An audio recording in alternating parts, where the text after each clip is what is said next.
Welcome to week 1 of Project Governance and Ethics. I'm David Farwell, your unit coordinator for this unit. In this first week, you should be familiarising yourself with the unit contents. That is how governance and ethics relates to projects and why we will be looking at the principles and application of governance and ethics in a much wider sense than just projects. As you know by now from other units, this whole program of study is based on international best practice project management principles and processes applied throughout the project management life cycle in a vast number of industry sectors.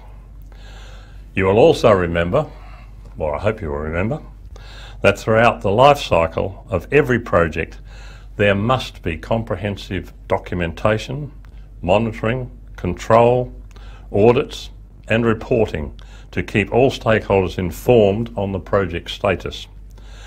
This information forms the basis of governance in projects. Project governance is the process of demonstrating accountability for the way in which the project is managed throughout the life cycle.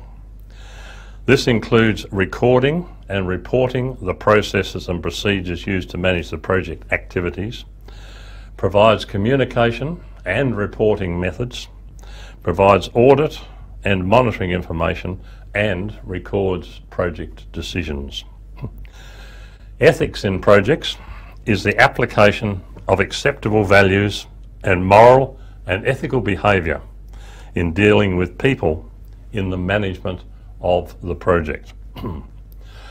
You'll see in the week 1 notes that I have said governance is doing the right thing and that ethics is doing the right thing also. As we will discover over the next 13 weeks, there is far more detail to it than these simple statements. But in essence, this is highlighting the fact that governance is the application of measurable procedures to demonstrate accountability in carrying out all of the requirements to manage the project, and that this has been done correctly. Ethics is the less clearly defined and relies more on our understanding and commitment to a set of values and moral code to apply to the dealings with the people involved in the project. Going back now to the governance processes for projects, we are not creating a new set of data, but it is the way in which the project information that you have been developing in the other units in this program, that is your planning information, your time, your cost, your risk and all the other documentation, how that is recorded and used to demonstrate accountability and compliance with the governance requirements of the organisation in which the project is being undertaken. Therefore, project governance is not something carried out in isolation, but is the way in which all project data is essentially monitored and reported to demonstrate compliance with that corporate governance requirement. If you look at the broad definition of corporate governance given by the Organisation for Economic and Cultural Development, that's the OECD, and this was in 2004, I quote, "Corporate governance involves a set of relationships between a company's management, its board, its shareholders and other stakeholders. Corporate governance also provides the structure through which the objectives of the company are set and the means of obtaining these objectives." End of quote. In Australia and elsewhere, corporate governance is defined by legislation, but in Australia it relates to the Companies Act.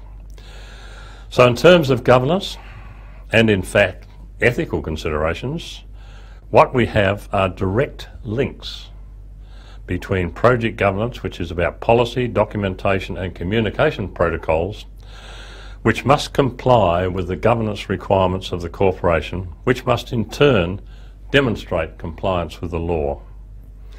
These concepts cannot be studied in isolation. from other project management principles and practices. Therefore, initially we will spend some time to review the project processes and procedures which you should know from other units, followed by the essence of corporate governance and how this relates to the law. We will look at governance first and then look at ethics in the second half of the study period. So, for this week, have a look at the notes and have a go at the review questions which are on the home page. Have a go at the review questions before you look at the answers.